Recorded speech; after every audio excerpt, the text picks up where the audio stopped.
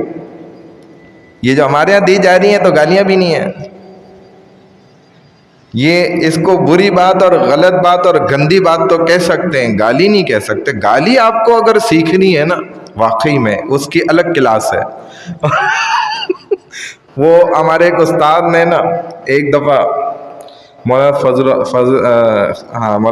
فضل صاحب نے سواتی، تو انہوں نے ایک دفعہ کلاس میں ہمیں یہ سارا سیشن اس کا لیا تھا۔ انہوں نے بڑی زبردست گالیاں اصل اوریجنل جاپانی بتائی تھی، وہ ہم نے نوٹ کری تھی، لکھی ہوئی ہیں ساری۔ تو میں اس کو نکال لوں گا، کبھی دل لگی کے لیے ہم وہ کلاس بھی کر لیں گے۔ تو اوریجنل گالیاں انہوں نے بتائی۔ اب لوگ بولتے ہیں یہ بین کا وہ لام آگے، تو یہ ہوتا ہی نہیں ہے۔ اور جو بات ہوتی نہیں ہے، حقیقت پر مبنی نہ ہو، وہ اس کو آپ گالی نہیں بنا سکتے۔ گالی کی پہلی تعریف اور ڈیفینیشن میں یہ بات ضروری ہے کہ اس کا حقیقت میں ہونا موجود یہ ضروری ہے، پھر آپ اس کو کسی برائی کے اندر لے کر جائیں تو وہ گالی بنے گی۔ جیسے کسی کو حرامی کہہ دینا یہ گالی ہے، یہ حقیقت میں جیسے امام ابو حنیفہ رحمہ اللہ کو ایک شخص نے ایسی مجلس میں کہہ دیا تھا، تو حضرت نے کھڑے ہو کے جواب دیا کہ بھائی وہ فلانے احمد بن عبداللہ آپ کھڑے ہو جائیں حضرت، وہ عمار بن یاسر حضرت آپ کھڑے ہو جائیں۔ دو بندے کھڑے کیے اور اس شخص کو کہا کہ یہ دونوں میرے والد کے نکاح میں موجود تھے، گواہ تھے۔ اس کا مطلب ہے میں حرامی نہیں ہوں، میں حرام کی اولاد ہوں ہی نہیں، میں حلالی ہوں۔ انہوں نے برا بھی نہیں مانا اور گواہ پیش کر دیے۔ تو بہرحال میں بات یہ عرض کر رہا تھا کہ گالی الگ مسئلہ ہے، وہ الگ چیپٹر ہے، اس سے پیچھے آ جائیں وہ الگ بات ہے، اس سے پیچھے آ جائیں تو اب یہ کیا کرتے تھے کہ صرف غور و فکر نہیں کرتے تھے، پڑھتے تھے، ہم وہ بھی نہیں کر رہے۔ تو اس کے لیے روح کی غذا قرآن کو روزانہ تلاوت کرنا پڑے گا۔